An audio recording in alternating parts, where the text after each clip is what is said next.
You can roughly locate any community in the world, somewhere along a scale running all the way from democracy to despotism.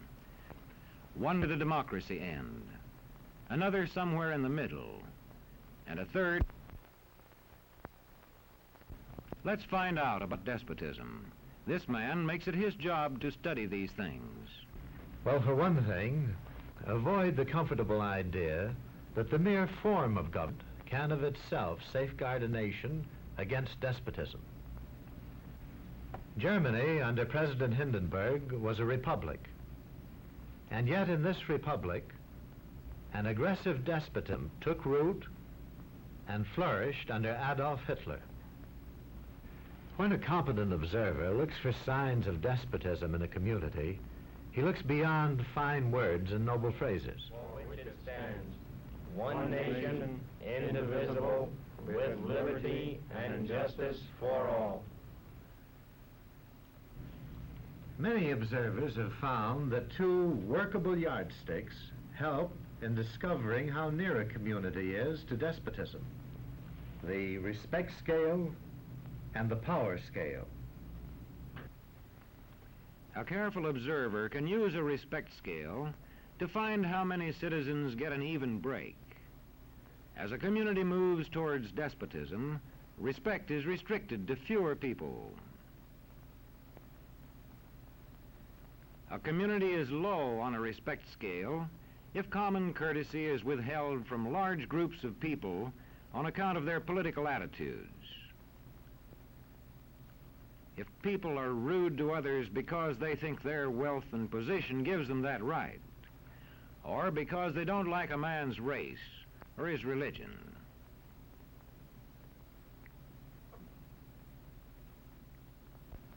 Equal opportunity for all citizens to develop useful skills is one basis for rating a community on a respect scale. The opportunity to develop useful skills is important, but not enough. The equally important opportunity to put skills to use is a further test on a respect scale.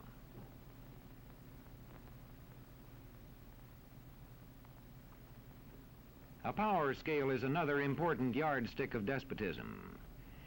It gauges the citizens' share in making the community's decisions.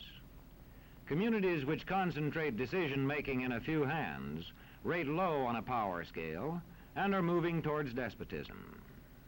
Like France under the Bourbon kings, one of whom said, "The state, I am the state."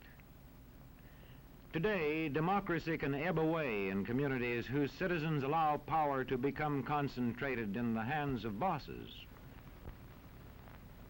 What I say goes, see? I'm the law around here. The test of despotic power is that it can disregard the will of the people. It rules without the consent of the governed. Look beyond the legal formalities of an election in measuring a community on the power scale to see if the ballot is really free. If the citizens can vote only the way they're told, a community approaches despotism. When legislatures become ceremonial assemblies only and have no real control over lawmaking, their community rates low on a power scale.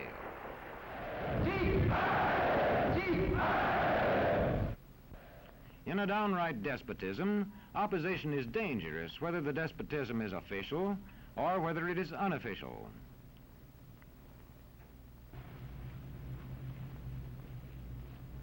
The spread of respect and power in a community is influenced by certain conditions, which many observers measure by means of the economic distribution and information scales. If a community's economic distribution becomes slanted, its middle-income groups grow smaller, and despotism stands a better chance to gain a foothold. Where land is privately owned, one sign of a poorly balanced economy is the concentration of land ownership in the hands of a very small number of people. When farmers lose their farms, they lose their independence. This one can stay on, but not as his own boss anymore. To the extent that this condition exists throughout a nation, the likelihood of despotism is increased. In communities which depend almost entirely on a single industry, such as a factory or mine, maintaining economic balance is a challenging problem.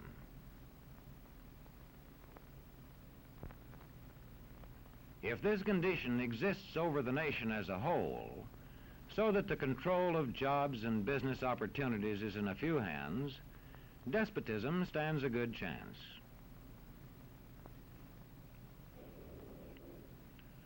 Another sign of a poorly balanced economy is a taxation system that presses heaviest on those least able to pay. A larger part of a small income is spent on necessities such as food. Sales taxes on such necessities hit the small income harder. In the days of the salt tax, feudal despotisms were partly sustained by this and other effects.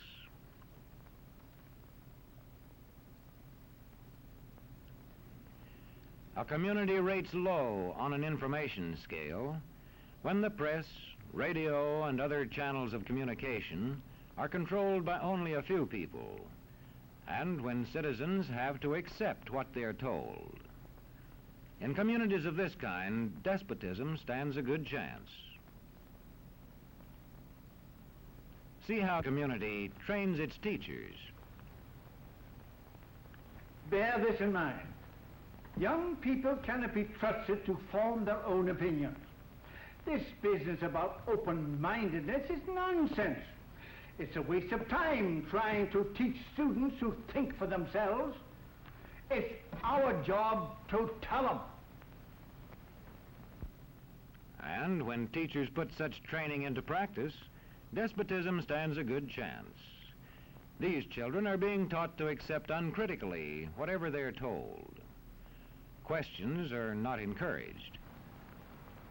How can you ask such a question? Have you got a textbook? Yes, ma'am. Does it say here that our law courts are always just? Yes, ma'am. Then how dare you question the fact? Sit down. And so we aren't surprised when... But it must be true. I saw it in this book right here.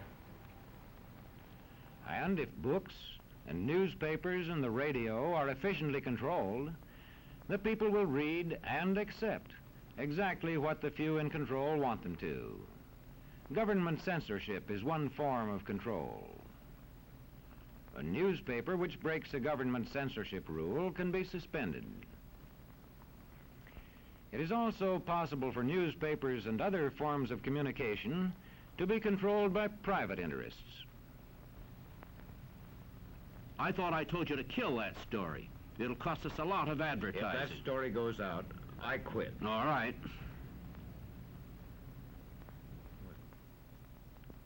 What sort of community do you live in? Where would you place it on a democracy-despotism scale? To find out, you can rate it on a respect scale and a power scale. And to find out what way it is likely to go in the future, you can rate it on economic distribution and information scales. The lower your community rates on economic distribution and information scales, the lower it is likely to rate on respect and power scales, and thus to approach despotism.